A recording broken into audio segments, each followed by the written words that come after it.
Le PDG emmena sa fille paralysée au parc, s'attendant à une journée silencieuse de plus, jusqu'à ce qu'un garçon pauvre lui prenne la main et, à la stupeur générale, la fasse marcher pour la toute première fois.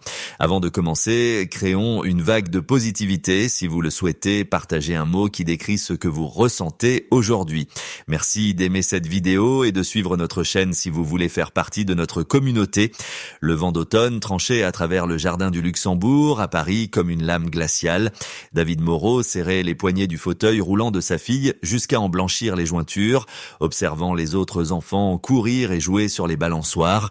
Emma restait immobile, ses jambes frêles recouvertes d'une couverture à carreaux, les yeux fixés sur les jeux avec une tristesse trop lourde pour une fillette de 7 ans. 4 ans. 4 ans depuis l'accident qui avait emporté sa mère et sa capacité de marcher. Le téléphone de David vibra avec un nouvel appel urgent de son entreprise, mais il l'ignora.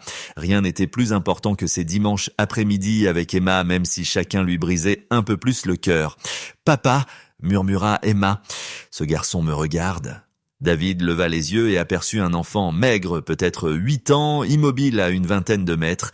Ses vêtements étaient usés mais propres, ses cheveux noirs en bataille et surtout ses yeux gris bien trop anciens pour un visage d'enfant. « Je peux t'aider ?» lança David, ses instincts protecteurs en alerte. Le garçon avança lentement, sans jamais détourner le regard d'Emma. « Elle veut aller sur la balançoire », dit-il d'une voix étrangement calme. « Tous les enfants veulent se balancer. » La colère monta dans la poitrine de David. « Elle ne peut pas !» Mais le garçon s'était déjà agenouillé près du fauteuil. « Comment tu t'appelles ?» demanda-t-il directement à Emma. « Emma !» souffla-t-elle, fascinée. « Moi, c'est Lucas. Donne-moi tes mains, Emma !» David fit un pas pour intervenir, mais quelque chose dans l'expression de Lucas l'arrêta net. Le visage de l'enfant s'était transformé, empreint d'une intensité presque surnaturelle. Comme hypnotisée, Emma posa ses petites mains dans les siennes. Ce qui arriva ensuite entrait David pour toujours. Lucas ferma les yeux et tout son corps se mit à trembler. Une chaleur étrange sembla jaillir de l'endroit où leurs mains se touchaient. Emma eut un hoquet, ses yeux s'écarquillant. « Mes jambes !» souffla-t-elle. « Papa, mes jambes me picotent. » Puis, contre toute attente, son pied droit bougea. D'abord un simple spasme, puis un mouvement volontaire. David tomba à genoux, tandis qu'Emma repoussait la couverture et se leva lentement, maladroitement, de son fauteuil pour la première fois en 4 ans. Elle fit un pas incertain, puis un autre. Des larmes ruisselaient sur son visage. « Papa, je marche !» Mais Lucas s'effondra au sol, le visage livide, comme la mort, haletant difficilement. David se précipita vers lui tandis qu'Emma restait figée, craignant de bouger, craignant que le miracle s'efface. « Qu'est-ce que tu as fait ?» exigea David en soutenant la tête du garçon. Les yeux gris de Lucas papillonnèrent, emplis d'épuisement et de quelque chose d'autre, le désespoir. « S'il vous plaît » murmura Lucas d'une voix à peine audible. « Ma grand-mère... Elle est en train de mourir. Chambre 4B, à l'hôpital de la Pitié-Salpêtrière. Elle a besoin de médicaments, des médicaments très chers.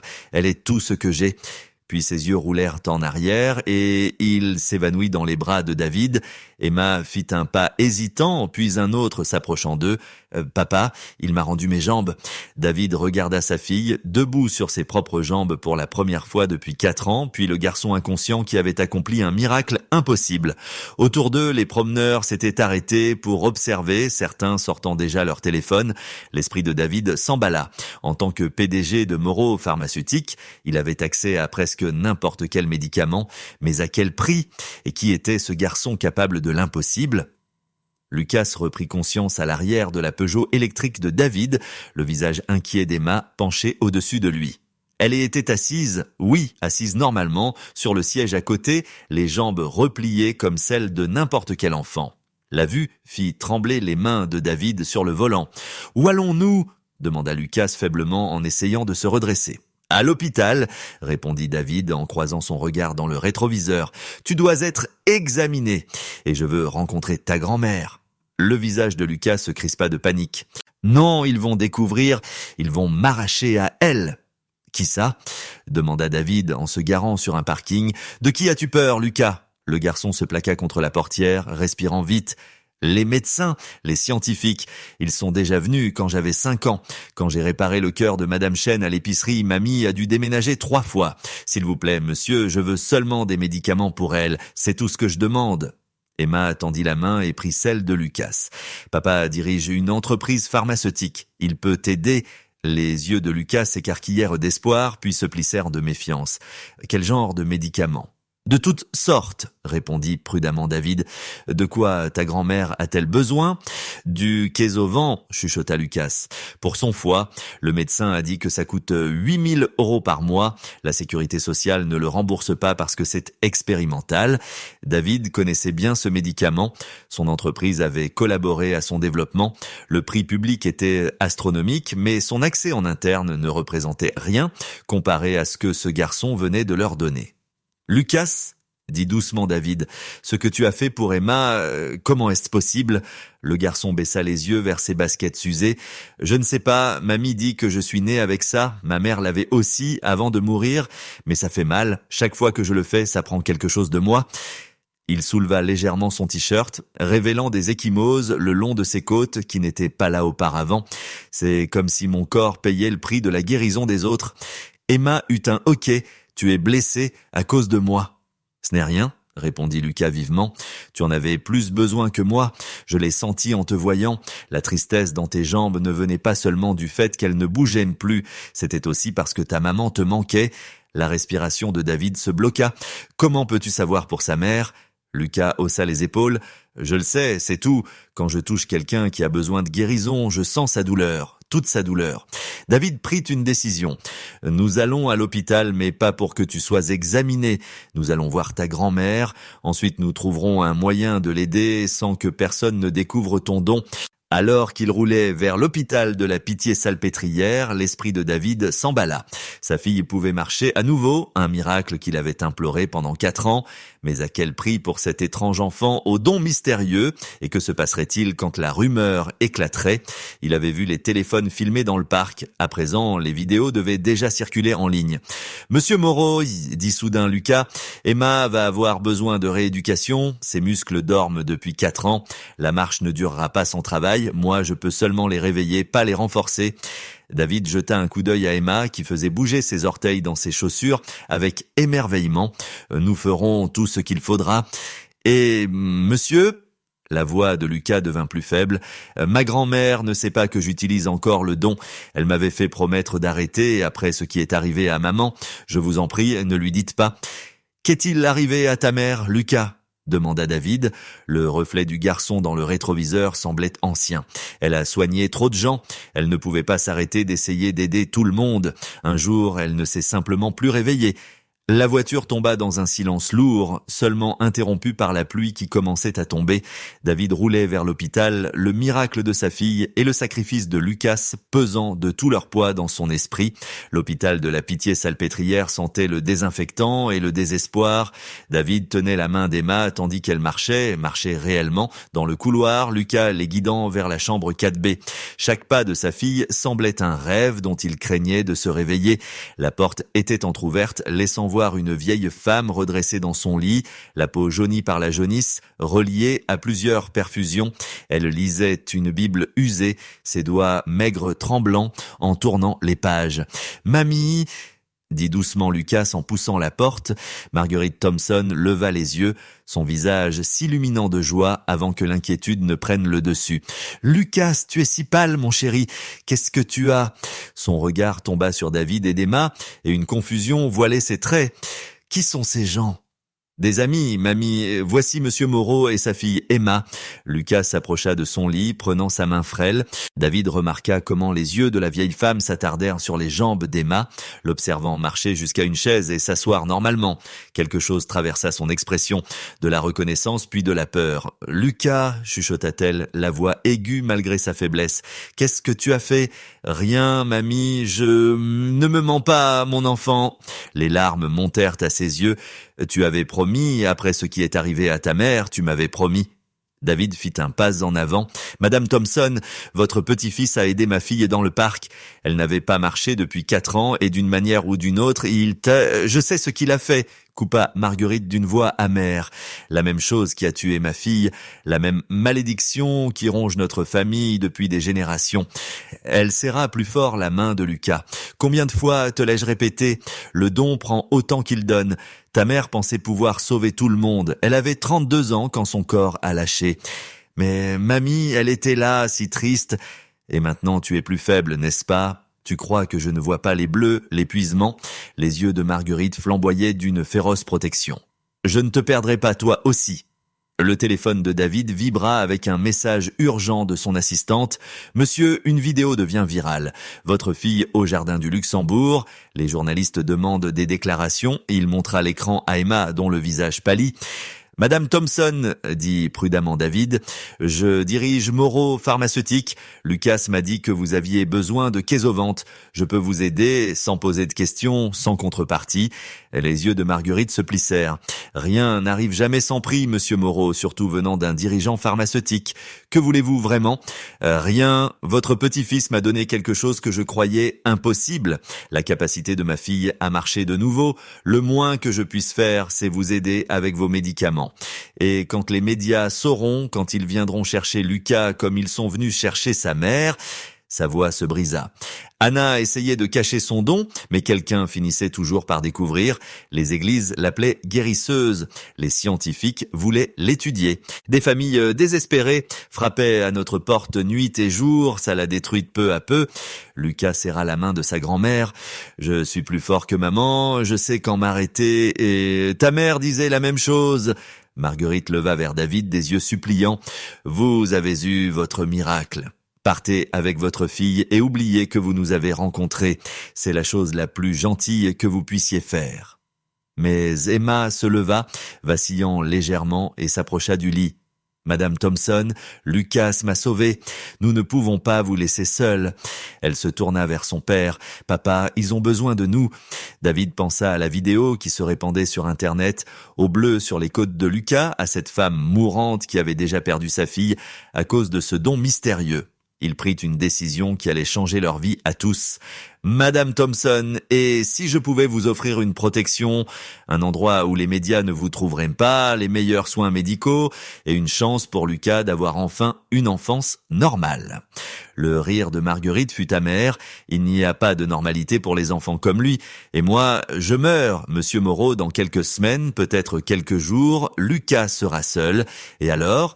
Le lendemain matin, David se tenait dans son bureau chez Moreau Pharmaceutique, observant les camionnettes de presse massées devant l'immeuble. La vidéo avait dépassé les 3 millions de vues. Miracle à Paris, une fillette paralysée marche après le toucher d'un garçon mystérieux, hurlaient les gros titres. Son assistante Jennifer frappa et entra. « Monsieur, vous avez 47 demandes d'interview, 12 venant de revues médicales et un appel du Vatican. » Elle hésita, et l'aide sociale à l'enfance, ASE, est ici.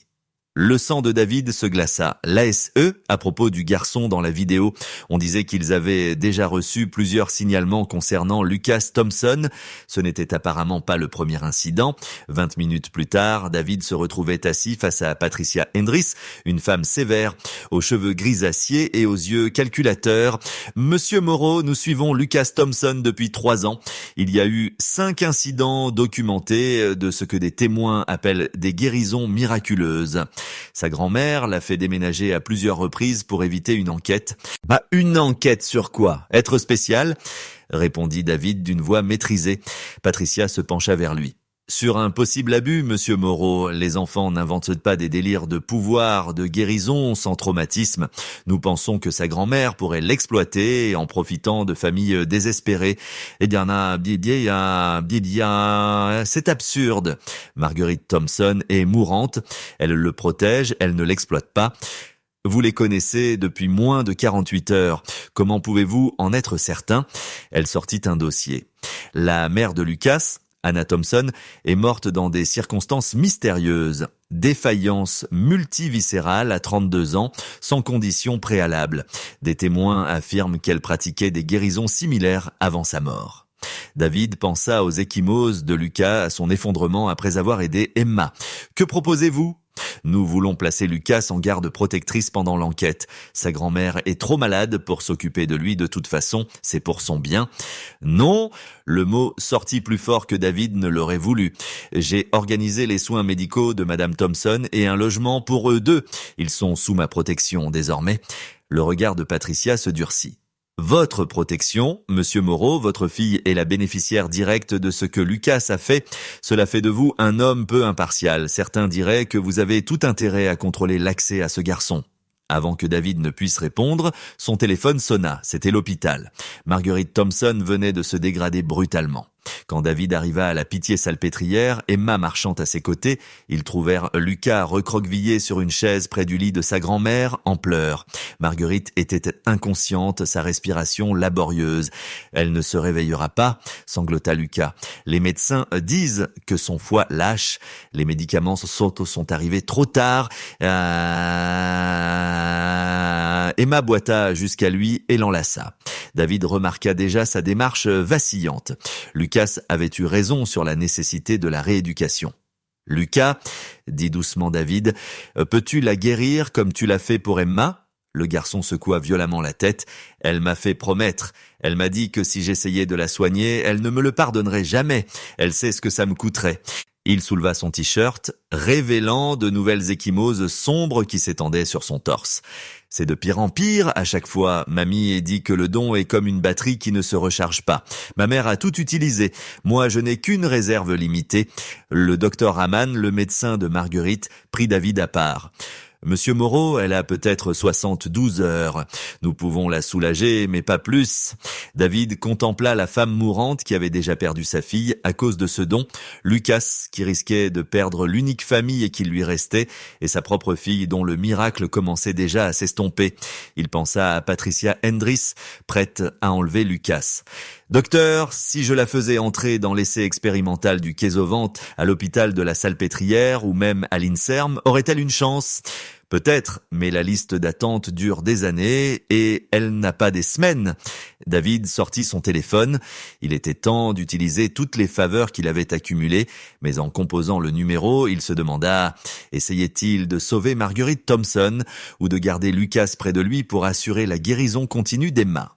3 jours plus tard, Marguerite fut transférée par avion médical vers un centre de recherche à Marseille, à peine consciente mais stable.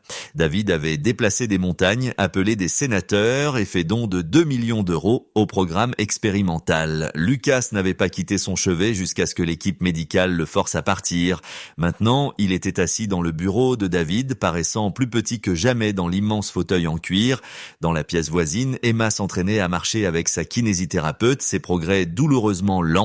Sans le toucher de Lucas, ses muscles peinaient à maintenir ce qu'il avait éveillé. « Pourquoi continues-tu à nous aider ?» demanda soudain Lucas. « Tu as eu ce que tu voulais. Emma peut marcher. » David posa sa tasse de café avec soin. « C'est la bonne chose à faire. »« Non, dit Lucas, ses yeux gris transperçants. Il y a plus. Je le sens quand tu es là. Tu as peur. Peur qu'Emma perde à nouveau la marche. Peur que je disparaisse. » Le garçon était trop perspicace. David choisit l'honnêteté. « Tu as raison, je suis terrifié, mais je veux aussi sincèrement aider toi et ta grand-mère. » Lucas s'éleva et alla à la fenêtre, regardant Emma lutter au bar parallèle dehors. Elle s'affaiblit. La guérison ne dure pas sans renforcement. « Peux-tu l'aider encore ?» demanda David.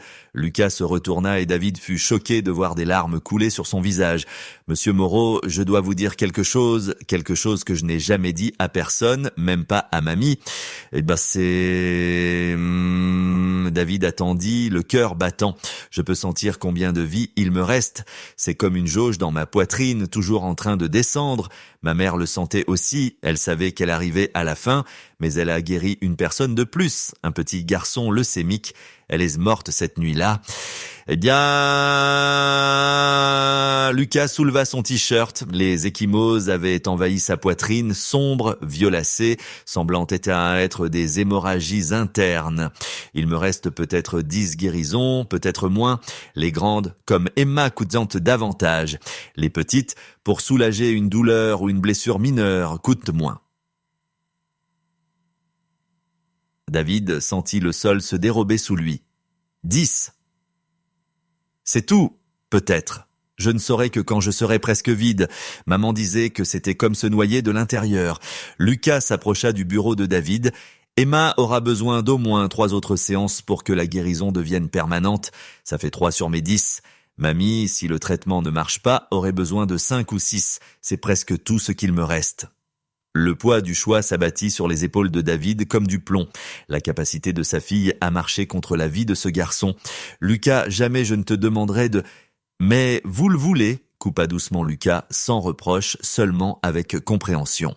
Je le sens, tout parent ferait pareil, vous l'aimez plus que votre propre vie, je comprends. Ma maman m'aimait de la même façon.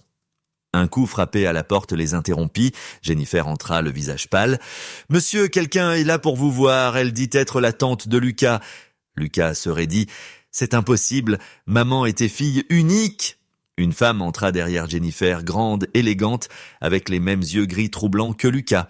Elle paraissait avoir 40 ans, des mèches argentées striant ses cheveux sombres. « Bonjour Lucas, dit-elle doucement. Je suis Vivien, la demi-sœur de ta mère. »« Ah, maman ne m'a jamais parlé de vous, » répondit Lucas en reculant. Le sourire de Vivien fut triste.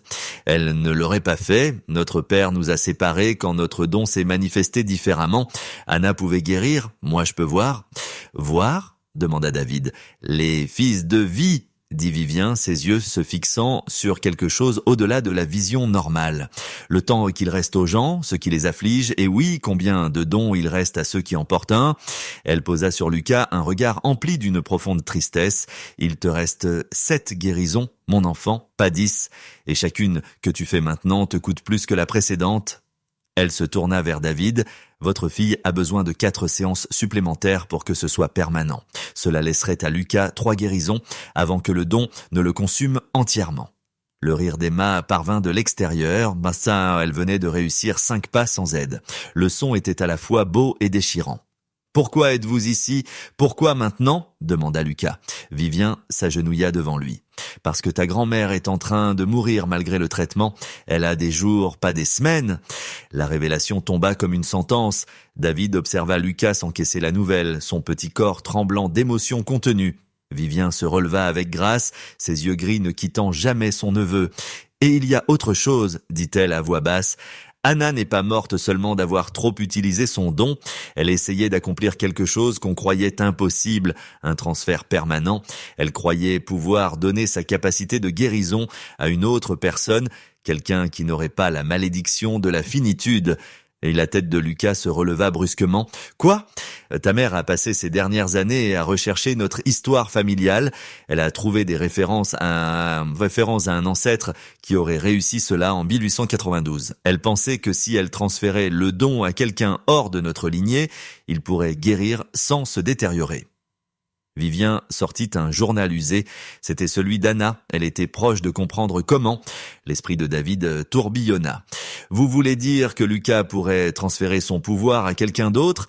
Théoriquement, oui, mais Anna est morte en essayant. » Vivien remit le journal à Lucas. Le receveur était ce petit garçon leucémique. Il a survécu et des rapports disent qu'il a montré ensuite des capacités de guérison, mais instables. Parfois oui, parfois non, sans régularité. Lucas serra le carnet contre lui. Maman ne m'a jamais parlé de tout ça. Elle te protégeait. Le processus exige que le porteur se guérisse lui-même tout en guérissant un autre, inversant le don sur lui-même. Le corps d'Anna n'a pas supporté l'effort. Vivien s'approcha de la fenêtre où Emma était visible. « Mais il y a quelque chose de différent dans la guérison de votre fille, monsieur Moreau. Je le vois dans ses fils de vie. »« Que voulez-vous dire ?» demanda David. Lucas n'a pas seulement guéri sa paralysie, il a créé un pont, une connexion entre eux, c'est pourquoi elle a besoin de renforts. Ils sont liés désormais, que Lucas l'ait voulu ou non. Emma entra à ce moment-là dans le bureau, marchant lentement mais sûrement.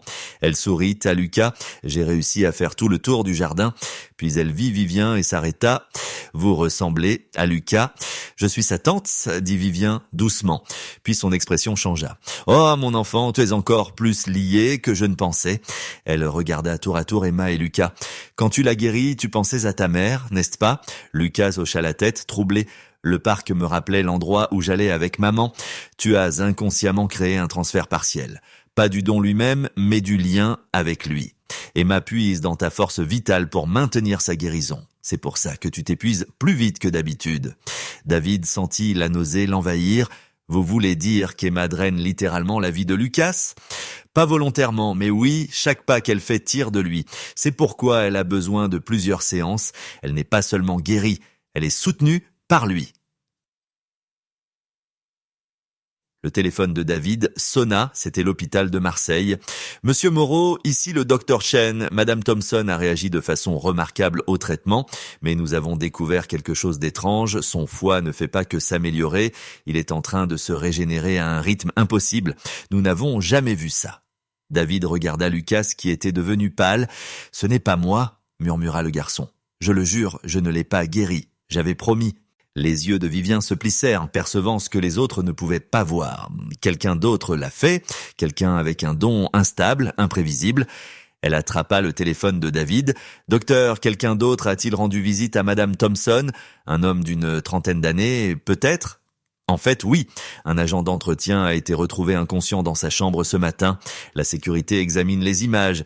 Il n'avait aucune autorisation d'être là. Vivien raccrocha. « Le garçon que ta mère a sauvé, Lucas, il suit votre famille depuis des années, essayant de comprendre son don emprunté. Il a dû reconnaître Marguerite et a tenté de l'aider. » Lucas se leva brusquement. « Nous devons aller la voir maintenant ?» Alors qu'il se préparait à partir, Emma attrapa la main de Lucas. « Est-ce que je te fais du mal en marchant ?» Lucas serra doucement sa main. « Chaque miracle a un prix, Emma, mais te voir heureuse en vaut la peine. » David entendit ces mots, mais Vivien lui saisit le bras. « Monsieur Moreau, vous devez comprendre. Si Lucas continue à guérir Emma, il lui reste des semaines, peut-être un mois. » Hostia, le couloir de la pitié salpêtrière semblait interminable. David portait Lucas, devenu trop faible pour marcher, tandis qu'Emma tenait la main de Vivien. Ses pas de plus en plus incertains à mesure que les heures passaient. Ils trouvèrent Marguerite Thompson assise dans son lit, la peau redevenue claire, les yeux vifs et alertes, une impossibilité médicale qui faisait déjà bruisser tout l'hôpital. Lucas, Marguerite tendit la main vers son petit-fils, puis s'immobilisa en voyant comme il était pâle. « Mon Dieu, qu'as-tu fait de toi ?»« Ce n'était pas moi, mamie. » Lucas glissa des bras de David pour se hisser sur le lit. « Quelqu'un d'autre t'a guéri, le garçon que maman avait sauvé autrefois. » Avant que Marguerite ne puisse répondre, la sécurité passa en trombe devant leur chambre. Vivien sortit, puis revint rapidement. « Ils l'ont trouvé, l'agent d'entretien. Il est dans un état critique. La guérison l'a presque tué. » Le docteur Chen apparut à la porte, visiblement secoué. « Monsieur Moreau, nous devons parler immédiatement. L'homme qui est entré dans la chambre de Madame Thompson s'appelle Michael Foster. Il demande Lucas avec insistance. Il dit qu'il doit l'avertir de quelque chose d'urgent. » Ils suivirent le médecin jusqu'en réanimation où un homme d'une trentaine d'années reposait, relié à des machines de survie. Ses yeux s'ouvrirent quand Lucas s'approcha, la reconnaissance inondant ses traits. « Tu lui ressembles tellement » murmura Michael d'une voix haletante. « Tout comme Anna. »« Tu connaissais ma mère ?» demanda Lucas. Michael hocha faiblement la tête. « Elle m'a sauvé quand j'avais 8 ans. Une leucémie, mais elle m'a donné plus que la vie. Elle m'a donné une partie de son don. J'ai passé 25 ans à essayer de le comprendre, de le contrôler. » Il toussa, des gouttes de sang éclaboussant ses lèvres. « Je ne peux guérir que parfois, jamais moi-même. Quand j'ai vu ta grand-mère en train de mourir, j'ai dû essayer. Anna m'a sauvé, je voulais sauver sa mère. »« Mais tu es en train de mourir, » dit Lucas d'une voix minuscule. Michael hocha. « Le don n'est pas fait pour ceux qui ne sont pas de ton sang. Il me tue lentement, depuis des années, mais j'ai découvert quelque chose d'important. » D'un geste faible, il désigna un sac posé près de son lit. « Les recherches de ta mère. Elle me les a envoyées avant de mourir. Il y a un moyen de rompre la connexion, de te libérer de la malédiction. » David ouvrit un lourd dossier rempli de l'écriture d'Anna, de schémas médicaux et de généalogie remontant à plusieurs siècles. Une page était cerclée plusieurs fois. Le don peut être rendu à la source, à l'endroit où il est apparu pour la première fois, mais seulement lors de la lune de sang d'automne, quand le voile est le plus mince. Vivien étouffa un cri. C'est dans 3 jours, la nuit de la Toussaint.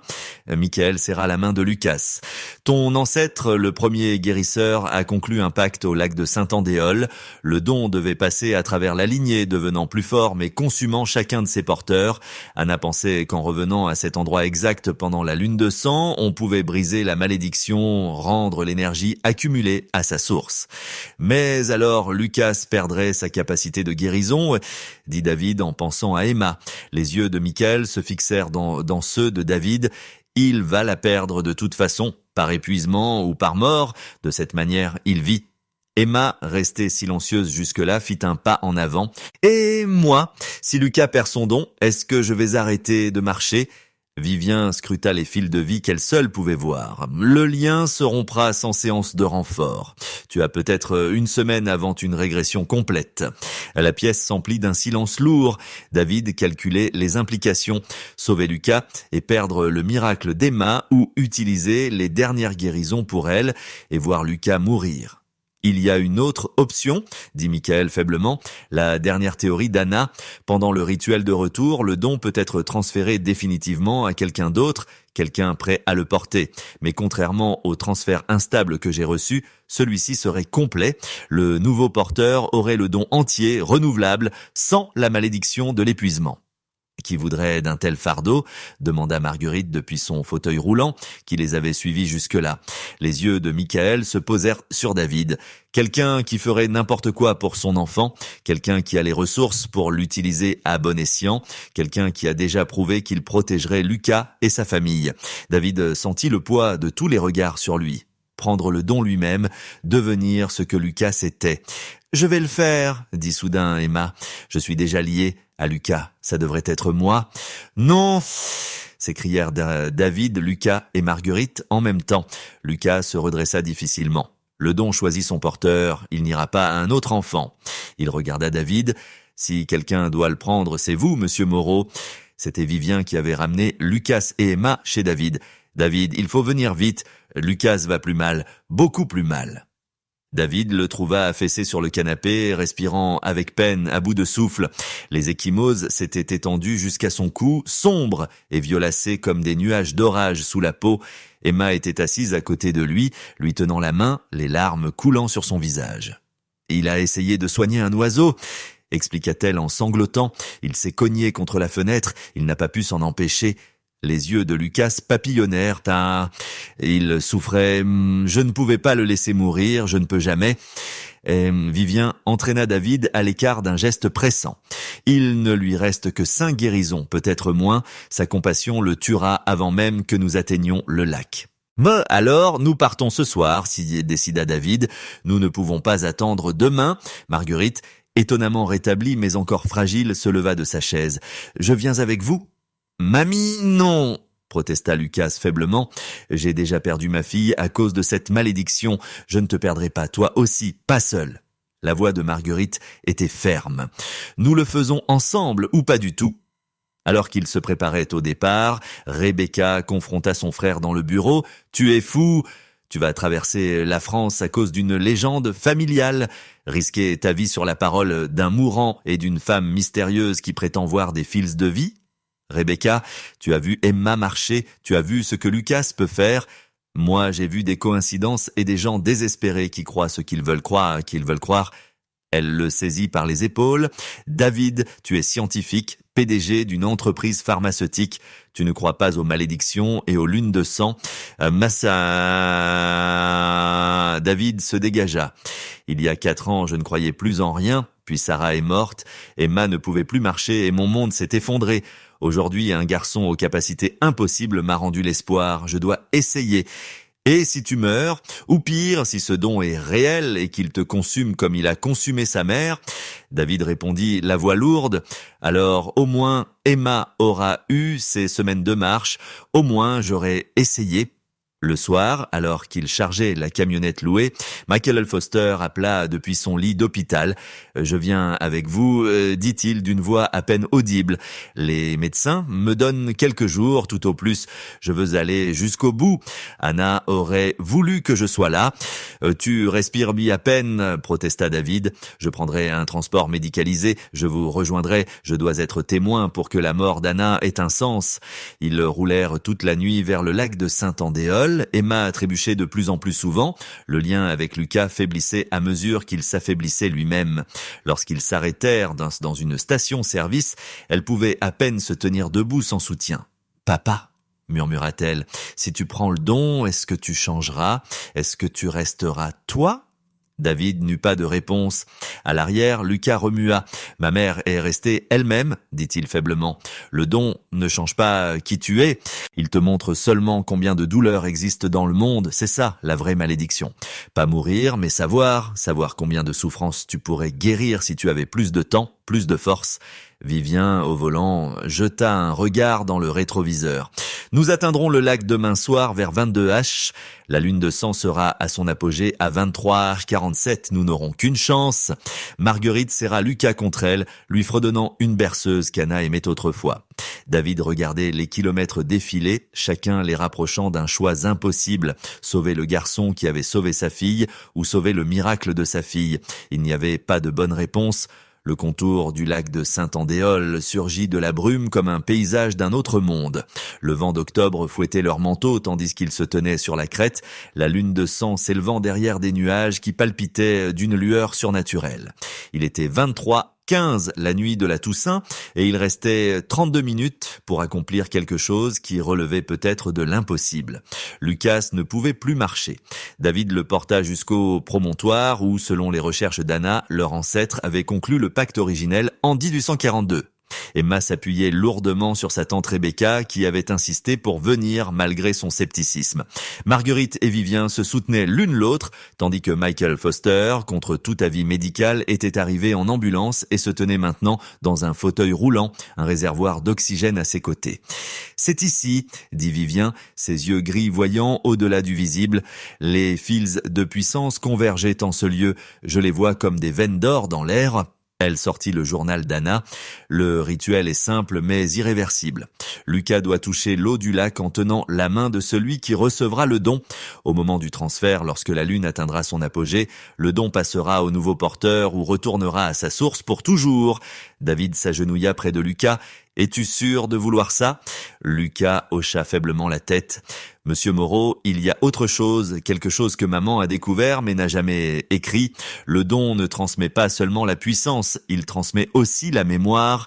Chaque guérison effectuée par chaque porteur, vous ressentirez ce que nous avons ressenti, vous saurez ce que nous avons su. Cela risque d'être accablant. » Emma s'avança en boitant, manquant de tomber. « Lucas, et si ça ne marche pas? Si quelque chose tourne mal? Alors je mourrai libre. » dit Lucas simplement, non pas consumé par le don, mais en choisissant de le libérer. Michael Foster prit la parole, la voix tendue. « David, je dois vous dire quelque chose. Le don incomplet que j'ai reçu m'a appris beaucoup. La guérison n'est pas seulement physique, elle touche l'âme, l'essence d'une personne. Chaque fois que vous guérissez quelqu'un, vous prenez un morceau de sa souffrance pour toujours. Anna a porté la douleur de centaines de personnes, c'est pour ça qu'elle a vieilli si vite à la fin. » David regarda sa fille, qui peinait à se tenir debout, puis Lucas qui se mourait pour sauver les autres. Le choix paraissait impossible, jusqu'à ce qu'il ne le soit plus. « Je suis prêt, » dit David. Ils descendirent le sentier escarpé jusqu'à la rive du lac. L'eau était un miroir noir, reflétant parfaitement la lune de sang. Alors qu'ils se préparaient, Marguerite éclata en sanglots. « Lucas, ta mère serait si fière. Tu brises la chaîne qui a lié notre famille pendant des générations. » « Ou je la transmets à quelqu'un qui peut mieux la porter, » répondit Lucas en regardant David avec confiance. À 23h45, ils commencèrent. Lucas posa sa main dans l'eau glaciale, haletant sous le choc. David saisit son autre main, sentant le pouls affaibli du garçon. Emma, Marguerite et Vivien formèrent un cercle autour d'eux, tandis que Michael observait depuis son fauteuil le journal d'Anna ouvert sur ses genoux. « Maintenant » dit Vivien, alors que la lune atteignait son apogée. Au moment où leurs mains touchèrent l'œil ensemble, le monde explosa de lumière. David sentit l'électricité traverser son corps, mais ce n'était pas douloureux, c'était une conscience démesurée. Il vit Anna soigner le jeune Michael, sentit son épuisement. Il revécut la jeunesse de Marguerite, élevant une fille douée qui ne pouvait s'empêcher d'aider les autres. Il ressentit chaque guérison de Lucas, y compris celle d'Emma, et comprit pleinement le lien entre eux. Mais plus encore, il porta le poids de générations entières, 150 ans de ce don familial, le savoir accumulé pour lire les corps, comprendre les maladies, éprouver la douleur. C'était comme télécharger l'histoire entière de la souffrance humaine directement dans sa conscience. Le corps de Lucas convulsa, puis s'immobilisa. Pendant un instant terrifiant, David crut qu'il l'avait tué, puis les yeux du garçon s'ouvrirent, clairs et brillants pour la première fois depuis qu'il avait guéri Emma. Les ecchymoses commencèrent à disparaître. C'est fini, murmura Lucas avec émerveillement. Le poids est parti, je suis libre. David retira sa main de l'eau et la fixa. Il voyait ce que Vivien voyait, des fils de lumière reliant chaque être vivant. Il sentait les nerfs abîmés d'Emma, les organes défaillants de Michael, le foie encore fragile de Marguerite. Il savait avec certitude qu'il pouvait les guérir tous, mais il en percevait aussi le prix. Chaque guérison lui prendrait quelque chose, même si, à la différence de la lignée de Lucas, il sentait que le don était différent en lui. Renouvelable, mais épuisant. David dit Vivien avec urgence, vous devez guérir Emma maintenant, tant que la puissance est fraîche et forte. Établissez le lien permanent. David tendit la main vers sa fille, et dès qu'il la toucha, il comprit tout. L'accident n'avait pas seulement brisé sa colonne, il l'avait détruite intérieurement. Sa main trembla sur l'épaule d'Emma, le contact lui fit revivre l'accident, le métal qui s'écrasait, les cris d'Emma appelant sa mère, la terreur de l'enfant sentant ses jambes s'éteindre, mais surtout il ressentit 4 années de deuil, de culpabilité, et ce vœu désespéré qu'elle soit morte à la place de sa mère. « Oh, Emma !» chuchota David en larmes. « Tu t'en veux ?» Emma éclata en sanglots dans ses bras. « Maman s'est retournée à cause de moi, je râlais pour une bêtise, si je ne l'avais pas distraite. » « Non, coupa David fermement, le don me montre la vérité, je le vois maintenant. Un chauffard ivre a grillé le feu rouge, rien n'aurait pu l'empêcher. La dernière pensée de ta mère fut de remercier le ciel que tu survives. » L'énergie de guérison coula de David vers Emma, mais c'était différent du contact désespéré et épuisant de Lucas. C'était comme ouvrir un canal qui avait toujours existé. David comprit que le don se manifestait différemment chez quelqu'un hors de la lignée. Il ne consommait pas le porteur, il devenait symbiotique, se nourrissant de l'amour et du lien émotionnel plutôt que de la force vitale. Les jambes d'Emma commencèrent à se renforcer, ses nerfs se reconnectant, ses muscles s'éveillant. Mais David guérissait plus que sa paralysie. Il réparait les blessures de son esprit, la culpabilité qu'elle portait. Quand il se retira, Emma se tint droite et ferme, les yeux clairs pour la première fois en 4 ans. David, lui, chancela, écrasé par la douleur qu'il venait d'absorber. « C'est différent pour vous, observa Vivien en scrutant les fils. Le don a évolué, vous ne vous épuisez pas, vous transformez, vous prenez la douleur et la convertissez en énergie de guérison, mais il vous faudra du temps pour récupérer entre de grandes guérisons. » Michael Foster fit rouler son fauteuil jusqu'à eux. « Soignez-moi, dit-il d'une voix pressante. Faites le test. Je vais mourir de toute façon. » David hésita, puis posa ses mains sur sa poitrine. La sensation fut écrasante, 25 ans de lente dégradation due à un don incompatible. Les organes de Michael cédaient, son sang empoisonné par une énergie qu'il ne pouvait assimiler. Cela demanderait tout ce que David venait de recevoir. En travaillant, il entendit la voix d'Anna comme préservée dans la mémoire du don. « Michael, pardonne-moi, je ne savais pas ce que je t'offrais, mais tu t'en es servi pour aider les autres. Tu es le frère dont Lucas a besoin. » La guérison dura 10 minutes. Quand David s'effondra, Michael se leva de son fauteuil pour la première fois depuis des semaines. Sa respiration était claire, son teint revenu, mais surtout le don instable qui le tuait avait disparu, transformé en autre chose. Une compréhension intuitive des maladies sans pouvoir de guérison. « Je peux encore sentir la maladie, » dit Michael stupéfait. « Mais elle ne me tuera plus. Je pourrai devenir diagnosticien, aider différemment. » Lucas, libéré de son fardeau, courut auprès de David. « Ça va ?» David esquissa un sourire faible. « Je comprends maintenant pourquoi ta mère ne pouvait pas s'arrêter. Chaque personne qui souffre appelle le don. C'est comme entendre quelqu'un se noyer et avoir la possibilité de le sauver. Comment choisir qui aider ? » On ne choisit pas, dit Marguerite doucement. C'est pour ça que ça a tué ma fille. Elle a voulu sauver tout le monde. Mais moi, j'ai des ressources qu'Anna n'avait pas, répondit David, peinant à se redresser. Une entreprise pharmaceutique, des laboratoires, de l'argent, je n'ai pas à tout guérir moi-même. Une entreprise pharmaceutique, des laboratoires de recherche, de l'argent, je n'ai pas besoin de tout guérir moi-même. Je peux utiliser le don pour comprendre les maladies, développer des traitements, enseigner aux autres. Rebecca, qui était restée silencieuse durant le rituel, prit enfin la parole. « Mon Dieu, mais c'est réel, tout ça !» Elle regarda son frère avec un œil nouveau. « Tu vas changer le monde. » Ou mourir en essayant, répondit David à moitié en plaisantant. Il le sentait déjà, l'appel de chaque personne souffrant à des kilomètres à la ronde comme un bruit de fond qui ne cesserait jamais. Mais alors Emma le serra dans ses bras, forte et entière, et il sut qu'il avait fait le bon choix. Alors qu'il s'éloignait, la lune de sang disparaissant derrière les montagnes du Gévaudan, Lucas prit la main de David. « Le don se souvient de tout. » dit-il à voix basse. Chaque personne que ma famille a guérie depuis 150 ans, leur nom, leur visage, leurs histoires, tout est en vous maintenant. David hocha la tête, sentant le poids de cette histoire. Ta mère est là aussi, elle veut que tu saches qu'elle est fière de toi. Rompre la chaîne était plus courageux que de la poursuivre. Lucas sourit, le premier sourire vraiment insouciant que David lui ait vu. Je peux être un enfant normal maintenant. Aussi normal que puisse l'être un enfant qui a vécu ce que tu as vécu, dit David.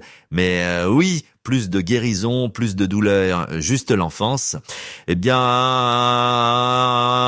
alors qu'il retournait vers les voitures, l'aube se levait sur le lac de Saint-Andéol et David sentait le don s'installer dans ses eaux, le transformer en profondeur, le préparer au fardeau et à la bénédiction qu'il avait acceptée.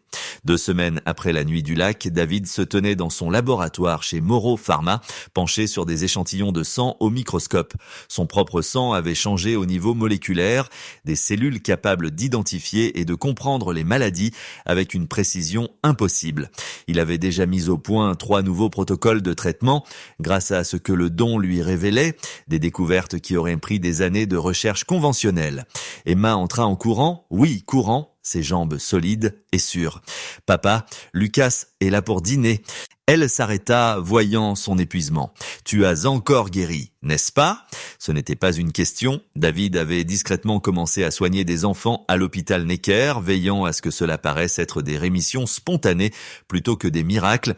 Mais chaque séance le laissait vider pendant des heures. « Juste 2 aujourd'hui. » admit-il, une fillette avec une insuffisance rénale et un garçon atteint d'une maladie sanguine rare.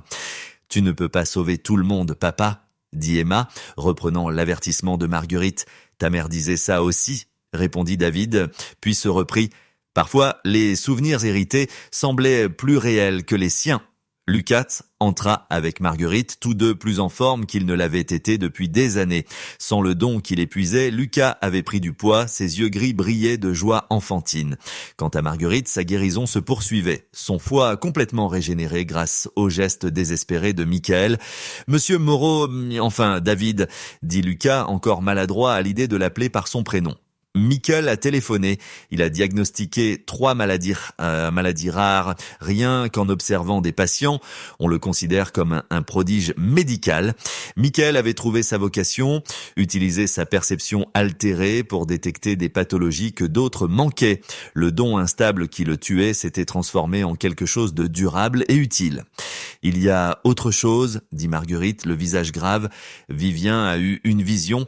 Il y a d'autres personnes comme Lucas, d'autres lignées avec des dons différents, tous liés à ce lac. David acquiesça. Il l'avait senti lui aussi dans la mémoire profonde du don. Le pacte originel n'était pas unique. 7 familles avaient conclu des accords semblables, chacune recevant un pouvoir différent. La guérison, la vision, la vérité, la mémoire, le temps, l'esprit et la mort. La mort ? Demanda Emma, alarmée. Le pouvoir de savoir quand quelqu'un va mourir et parfois de retarder ce moment, expliqua Vivien en entrant dans la pièce. J'ai mené des recherches, les familles se sont dispersées, mais elles existent toujours. Certaines souffrent comme Lucas, d'autres se cachent. David sentit un but plus grand naître en lui. Nous pourrions les retrouver, les aider, créer un réseau de compréhension. Peut-être même briser leur malédiction ou leur apprendre à vivre avec leurs dons en sécurité. Pas tous voudront s'en défaire, ajouta Lucas. Ce soir-là, alors qu'ils dînaient ensemble, le téléphone de David sonna. Monsieur Moreau, dit Patricia Hendries de l'ACE, j'appelle pour clore notre enquête. Lucas Thompson semble s'épanouir sous votre toit et avec la guérison de sa grand-mère, nous n'avons plus de raison d'intervenir. Après avoir raccroché, David regarda autour de la table. Sa famille choisie, Emma, Lucas, Marguerite, Rebecca et leurs visiteurs réguliers, Vivien et Michael, tous unis par une expérience impossible. J'y ai réfléchi, dit David. Je veux créer officiellement une fondation, officiellement pour la recherche sur les maladies rares, mais en réalité pour aider les familles porteuses de dons comme celle de Lucas, soins, protection, ressources. La Fondation Thompson, suggéra Marguerite, les larmes aux yeux en mémoire d'Anna. Lucas sourit. Maman aurait adoré ça, aider les gens sans s'épuiser elle-même. Plus tard dans la nuit, une fois tout le monde couché, David resta seul sur son balcon, sentant la douleur de la ville comme un rayonnement de fond. Un enfant atteint de cancer à quelques rues, un vieil homme en crise cardiaque dans le centre, une femme en plein accouchement difficile. Il pouvait tous les aider, mais à quel prix ? Emma le rejoignit, passant ses bras autour de sa taille. C'est difficile, n'est-ce pas ? Ressentir tout ça, Lucas m'avait prévenu, mais je n'avais pas compris. Maman le ressentait aussi à sa façon. Elle essayait toujours d'aider tout le monde. David serra sa fille contre lui. Mais maintenant, je comprends pourquoi le don a un prix. Un pouvoir sans coût engendre l'imprudence. La douleur nous garde humains. Elle nous rappelle que chaque guérison compte. Tu le regrettes ? Demanda Emma. David pensa à Lucas, enfin libre d'être un enfant, à Emma, marchant, courant, dansant, à Marguerite, vivante pour voir grandir son petit-fils, à Michael, enfin en paix avec son don transformé. Jamais, répondit-il, pas une seconde. Au-dessus d'eux, la lune, désormais argentée et sereine, jetait sa lumière sur les Cévennes. Le don vibrait dans les veines de David, patient et prêt. Demain apporterait de nouveaux défis, de nouveaux choix, qui guérir, comment aider, de nouvelles découvertes. Mais ce soir, sa fille pouvait marcher. Un garçon était libre de son fardeau. Et lui avait le pouvoir de changer des vies. L'héritage qu'il avait reçu n'était pas seulement la guérison, mais la sagesse accumulée de générations qui avaient porté ce poids. Et contrairement à elle, il ne le porterait pas seul. 6 mois après la nuit du lac de Saint-Andéol, le premier symposium de la Fondation Thompson rassembla 13 individus venus de tout le pays, chacun porteur d'un don défiant toute explication médicale. David se tenait au pupitre, regardant Lucas jouer avec d'autres enfants qui comprenaient ce que signifiait être différent. Emma aidait à organiser l'événement, sa guérison complète et miraculeuse, soigneusement attribuée à un traitement expérimental pour éviter l'attention du public. Bienvenue, commença David, sentant dans la salle les énergies multiples grâce à sa perception transformée. Vous êtes venus avec des fardeaux que le monde ne comprend pas, des dons qui vous ont isolés, consumés ou forcés à vous cacher. Aujourd'hui, cela change ? Dans l'auditoire se trouvait Maria, dont le toucher révélait la vérité la plus profonde de chacun. Un don qui avait détruit 3 mariages et d'innombrables amitiés. À côté d'elle, un vieil homme nommé Thomas se souvenait de tout ce que d'autres avaient oublié, portant en lui la mémoire perdue de milliers de vies. Une jeune femme, Ashley, pouvait ralentir le temps autour d'elle, mais vieillissait rapidement à chaque usage. Ils avaient été retrouvés grâce au réseau de vision de Vivien, aux connexions médicales de Michael et à des enquêtes minutieuses sur des phénomènes inexpliqués. Chaque histoire mêlait désespoir et émerveillement. Marguerite, désormais directrice de la fondation, monta sur scène. Ma fille est morte parce qu'elle a porté son don seule. Mon petit-fils a failli la suivre. Mais David Moreau a prouvé une chose essentielle. Ces dons peuvent être partagés, transformés ou libérés. Vous avez le choix. La semaine qui suivit fut transformatrice. David travailla avec chaque individu, utilisant sa compréhension héritée pour les aider à gérer leurs capacités. Certains, comme le jeune homme qui pouvait parler aux morts récents, choisirent de garder leurs dons, mais apprirent à poser des limites. D'autres voulurent s'en libérer. Grâce aux recherches des carnets d'Anna et aux connaissances encodées dans le don de David, Ils développèrent des protocoles de transfert ou de libération sécurisés. La femme qui pouvait tuer d'un simple toucher, une malédiction qu'il avait isolée depuis 40 ans, pleura lorsque David l'aida à relâcher sa capacité dans les eaux du lac lors de l'équinoxe de printemps. 3 autres choisirent de transférer leurs dons à des volontaires capables de mieux les supporter. Michael Foster devint indispensable. Ses capacités diagnostiques permettaient d'identifier l'impact physique de chaque don. C'est comme si chaque aptitude était une fréquence différente, expliqua-t-il à David. Certains corps supportent certaines fréquences, d'autres non. Nous apprenons à faire correspondre les dons à des porteurs compatibles. Lucas devint un mentor pour les plus jeunes, leur transmettant ce qu'il avait appris sur le contrôle et le choix. « Le don ne te définit pas, dit-il un jour à un garçon de 12 ans qui voyait approcher la mort. C'est toi qui définis comment tu l'utilises. » Mais le moment le plus marquant survint lorsque Vivien prit David à part. « J'ai vu quelque chose, dit-elle, ses yeux gris voilés par la vision. Les dons n'étaient pas aléatoires, ils étaient destinés à évoluer, à se répandre, à devenir autre chose. Ta transformation du don de guérison, ce n'est que le début. » « Que veux-tu dire ? » demanda David. Les 7 qui ont conclu un pacte au lac n'essayaient pas seulement de se sauver eux-mêmes. Ils voulaient préparer l'humanité à quelque chose, une peste, une catastrophe, quelque chose à venir. Les dons étaient une préparation. Elle lui montra des documents anciens qu'elle avait découverts, des traités entre tribus gauloises et colons médiévaux, tous mentionnant les 7 qui deviendraient multiples et le temps du grand fléau qui serait évité. David sentit la vérité de ses paroles à travers le don. Chaque guérison lui enseignait davantage sur la maladie, sur le potentiel du corps humain, sur des menaces qui n'existaient pas encore mais pourraient surgir. Son entreprise avait déjà mis au point 12 nouveaux traitements grâce à ses intuitions. Nous ne guérissons pas seulement des individus, comprit-il. Nous nous préparons à quelque chose de plus vaste. Un an après le lac, Emma se tenait devant sa classe, présentant son projet de science sur la régénération cellulaire. Son professeur ignorait que ses connaissances venaient de ce qu'elle avait observé chez son père, comprenant la guérison à un niveau que peu de scientifiques atteindraient jamais. Elle avait décidé de devenir médecin pour poursuivre la mission de son père avec la médecine conventionnelle, enrichie de savoirs hors du commun.